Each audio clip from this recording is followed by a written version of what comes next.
जो लोग ये कह रहे थे बहुत लंबे समय से कि बीजेपी जो है वो अपने आप में इलेक्शन मशीन बन चुकी है, एक के बाद में इलेक्शन मोड में वो हमेशा रहती है, एक इलेक्शन खत्म नहीं होता उससे पहले दूसरे इलेक्शन के लिए वो जाने की कोशिश करती है और कांग्रेस में ऐसी आक्रामकता कहीं भी देखी नहीं जा रही है। वो सब कुछ लगभग खो चुकी है, लेकिन उसके बावजूद भी, तो ये बावजूद वाला शब्द जो है वो अब हटा दीजिएगा, बिकॉज इस समय कांग्रेस पूरी तरीके से आक्रामकता वाले रुख में है। और क्यों है, इसके बारे में बहुत सारी बातें मैं आपको बताने वाला हूं। मेरा नाम है निधीश गोयल, आप देख रहे हैं जम्बू टॉक्स और स्वागत है आप सभी का जम्बू टॉक्स इस चैनल में। चैनल को सब्सक्राइब करें, वीडियो को लाइक और शेयर जरूर करें और आगे बढ़ते हैं हम काम की बात में।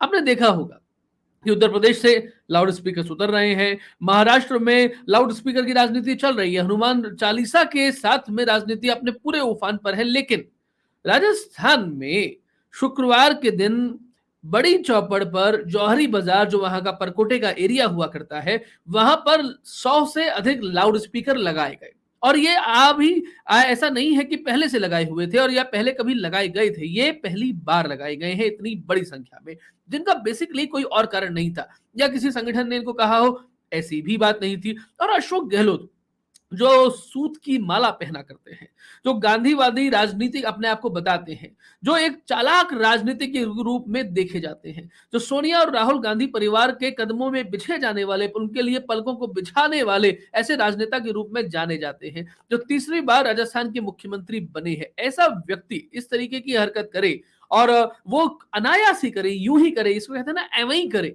ऐसा संभव नहीं हो सकता। यानी कि ईद का दिन तो 3 मई है, उससे पहले ही ये सारी की सारी घटना हो जाती है। तो ये केवल और केवल रिटेलिएशन नहीं है, ये कांग्रेस की अपनी पर्टिकुलरली राजनीति है और उसके कारण जो है वो बहुत सारे हैं।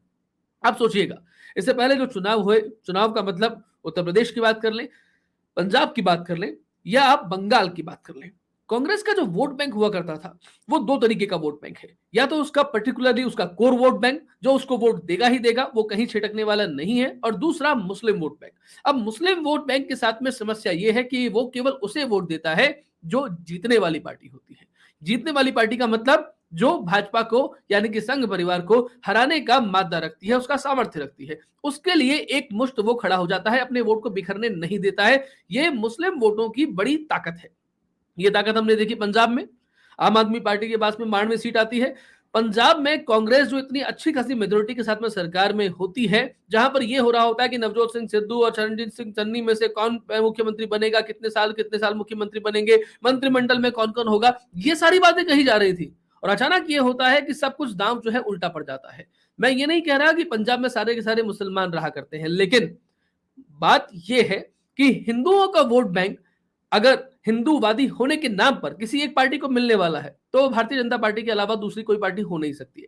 आज की डेट में हिंदूवादी के नाम पर अगर कोई किसी को वोट देगा तो वो भाजपा को देने वाला है। दूसरी बात, जातिगत राजनीति के नाम पर वो कोई वोट देगा तो क्षेत्रीय राजनीतिक दलों को देने वाला है। लेकिन मुसलमानों के नाम पर वो कोई वोट देगा तो वो भाजपा को हराने वाली पार्टी को देने वाला है। इसलिए पंजाब में वो सारा का सारा वोट बैंक मिलता है, वोट शिफ्ट होता है आम आदमी पार्टी की तरफ। ठीक वैसा ही उत्तर प्रदेश में भी होता है। उत्तर प्रदेश में मायावती को कोई सीट नहीं मिलती। आप सोच के देखिएगा, प्रियंका गांधी, राहुल गांधी, सोनिया गांधी, ये 3 स्तंभ हैं कांग्रेस के आज की तारीख में। लेकिन क्या लोकसभा तो छोड़िए, विधानसभा में भी 3 सीट भी आई, मतलब 400 से अधिक विधानसभा वाला उत्तर प्रदेश, उसमें ये 3 अगर स्तंभ माने और इन तीनों को एक एक कॉन्स्टिट्यूएंसी दी जाती कि भैया एक एक कॉन्स्टिट्यूएंसी ले लीजिए और वहां पर जिता दीजिएगा, तो 3 सीटें तो आती। इनकी 3 सीटें भी नहीं आई। यानी कि उत्तर प्रदेश में भी जहां पर क्लाइव रोड, जहां पर आनंद भवन, जहां पर प्रयागराज, इलाहाबाद, ये सारी की सारी रंगत कांग्रेस की जहां से आया करती थी, वो सारी रंगत उतर जाती है। उनका जो मुस्लिम वोट बैंक है वो सीधा सीधा शिफ्ट होता है समाजवादी पार्टी की तरफ, कांग्रेस की तरफ आता नहीं है। पश्चिम बंगाल में भी यही हुआ था। कांग्रेस का वोट बैंक कांग्रेस की तरफ नहीं आया, बल्कि तृणमूल कांग्रेस की तरफ सीधा सीधा चला गया था और मुसलमानों ने उन्हें वोट दिया था। जो लोग पहले कम्युनिस्ट पार्टीज को वोट देते थे, वो वोट बैंक पूरा वहां शिफ्ट हो गया। दिल्ली में भी यही हुआ था और सेम गेम जो है वो राजस्थान में भी होने वाला है। वैसे अशोक गहलोत इस बात को समझ चुके हैं और चूंकि प्रशांत किशोर ने ये बात अपने मैनेजमेंट, अपने पीपीटी स्लाइड्स के जरिए कही कि भाई आपको जो है वो राजस्थान, मध्य प्रदेश, छत्तीसगढ़, महाराष्ट्र, आपको यहां से देश की दिशा तय नहीं होगी, देश की दिशा तय होगी 2024 से। तो आपको जो ध्यान देना है वो महाराष्ट्र, राजस्थान, मध्य प्रदेश, छत्तीसगढ़ पर साहब नहीं देना है, आपको ध्यान देना है 2024 पर। और चूंकि राजस्थान में तो ये परंपरा रही है कि एक पार्टी की सरकार आती है, उसकी अगली बार दूसरी पार्टी की सरकार आती है। ये अलग बात है कि इस समय भारतीय जनता पार्टी अंतर विरोधों से यहाँ पर जूझ रही है, तो कांग्रेस शायद थोड़ी उम्मीदें अपने आप में जगा सकती है। लेकिन अशोक गहलोत जो उन्होंने कुकर्म किए हैं उसके आधार पर ये अच्छे तरीके से जानते हैं कि राजस्थान में वो रिपीट नहीं करने वाले। अब राजस्थान में रिपीट नहीं करने वाले हैं तो 2024 की स्थिति कैसे बन सकती है, उसके लिए राजस्थान को क्या एक प्रयोगशाला बनाया जा सकता है? जी हां, राजस्थान को वही प्रयोगशाला बनाया जा रहा है। जब चैत्र शुक्ल प्रतिपदा के दिन करौली में घटना होती है, ये पहली घटना थी, यानी कि रामनवमी के दिन। और दूसरी बात, वो जो घटना होती है उस घटना के बाद उसका जो मुख्य आरोपी होता है मकतूल, ऐसा कुछ उसका नाम है, वो 28 दिन हो चुके हैं।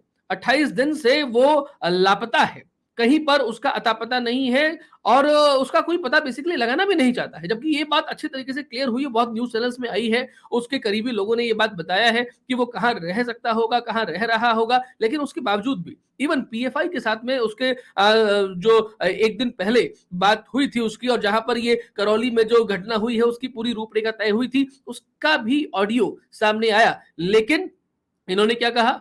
जेपी नड्डा के आने से हिंसा फैली। इन्होंने क्या कहा कि नरेंद्र मोदी कंडेम करें और वो बताएं कि देश में कौन कैसे रहना चाहिए, इस हिंसा के प्रति उनका क्या वजूद है, उनका क्या अपना एक स्टेटमेंट है, वो आप बताएं। यानी कि अशोक गहलोत किससे एक राय जानना चाह रहे हैं? नरेंद्र मोदी से। द पॉइंट इज लाइक कि करौली में जो घटना होती है उस घटना में जो 3 लाख, 1.5 लाख, 2 लाख, 1 लाख 50,000 ये राशि वितरित की जाती है उनको जो खुद आरोपी है। जी हां, जिन्होंने दंगा किया, जिन्होंने घटना की, जिन्होंने फसाद किया, जिसने लोगों के घर जलाए, जिन्होंने दुकानें तोड़ी, उन्हें ये सारे की सारी राशि दी जाती है। उन्हें नहीं दी जाती है जो खुद परेशान हुए, यानी कि जिन्होंने परेशान किया उनके ऊपर सरकार का वरदहस्त आ जाता है। ये चीज आगे बढ़ती है, अलवर में जाती है और अलवर में पार्षद यानी कि एक नगर पालिका, उसके कंधे पर बंदूक रख करके शिवलिंग को काट दिया जाता है और कहते हैं कि भैया यहाँ पर तो भाजपा का बोर्ड था और भाजपा के बोर्ड ने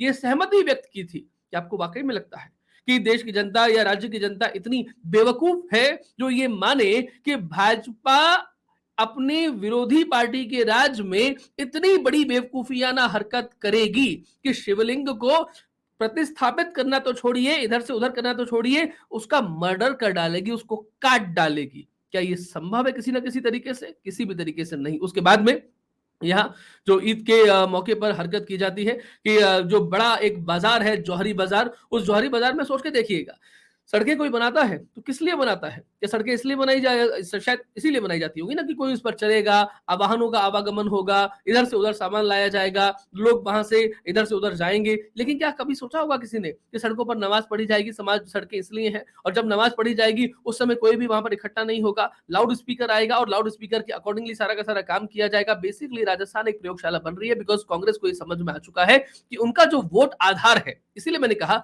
कि जिन्ना परस्त राजनीति से 2024 की आस लगाती है अब कांग्रेस।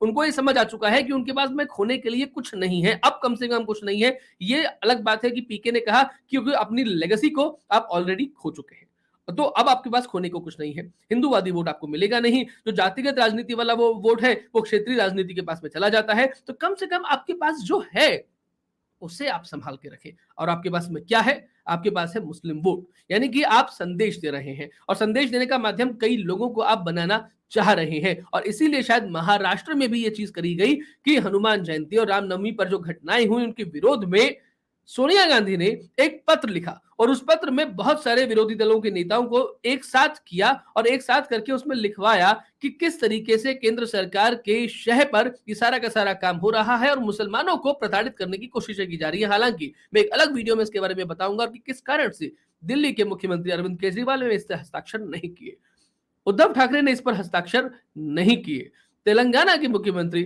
केसीआर ने भी इस पर हस्ताक्षर नहीं किए। और इन्होंने क्यों नहीं किए, ये बातें हमको समझ में आनी चाहिए। लेकिन आज की वीडियो में अभी के लिए इतना ही समझ लीजिए कि कांग्रेस अपनी मुस्लिम परस्त राजनीति पर पूरी आक्रामकता के साथ में आ रही है। इसलिए मैंने पहले भी कहा था, आज फिर कहता हूं, 2022 और 2023 भारत के लिए बहुत खतरनाक साल है। जब जब कांग्रेस को ऐसा लगा है कि वो संकट के दौर में घुस गई है, तब कभी 1975 की इमरजेंसी आती है, कभी 84 के राइट्स आते हैं, कभी भागलपुर आते हैं, भिंडी बाजार को पूरी तरीके से ध्वस्त कर दिया जाता है। ऐसी बहुत सारी घटनाएं, और कांग्रेस के लिए वैसे भी किसी की जान की तो कोई कीमत है नहीं, और अगर जान की कीमत होती तो सोचिएगा सीताराम के राजेश पायलट का क्या होता, माधवराव सिंधिया का क्या होता, और अगर कांग्रेस के लिए किसी की प्रतिष्ठा की कोई कीमत होती तो सोचिएगा कि सीताराम केसरी को किस तरीके से उठा करके टंगा टोली करके पटक दिया गया था कांग्रेस के हेडक्वार्टर से। अगर कांग्रेस के लिए किसी की प्रतिष्ठा की कोई कीमत होती तो सोचिएगा कि पूर्व प्रधानमंत्री नरसिंह राव की मृत्यु के बाद में उनको उनको जगह तक नहीं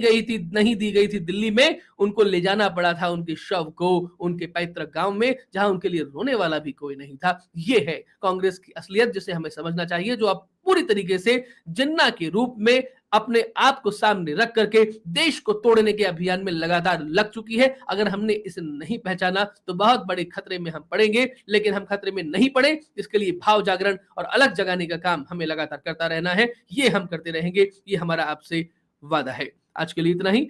इस चैनल को सब्सक्राइब करें, जम्बू टॉक को, वीडियो को लाइक जरूर करें, जिससे कि हमारी नोटिफिकेशंस, हमारी रिकमेंडेशन यूट्यूब के माध्यम से औरों तक पहुंचे। वीडियो को शेयर जरूर करें, बेल आइकॉन एक्टिवेट करें, जिससे हमारे सभी नोटिफिकेशंस आप तक पहुंच सके, प्राप्त हो सके। और अगर आपको लगता है कि देश और धर्म के लिए हम कुछ अच्छा काम कर रहे हैं तो स्क्रॉल में चल रही जानकारी के अनुसार हमें सहयोग जरूर कीजिएगा। जय हिंद, वंदे मातरम, भारत माता की जय।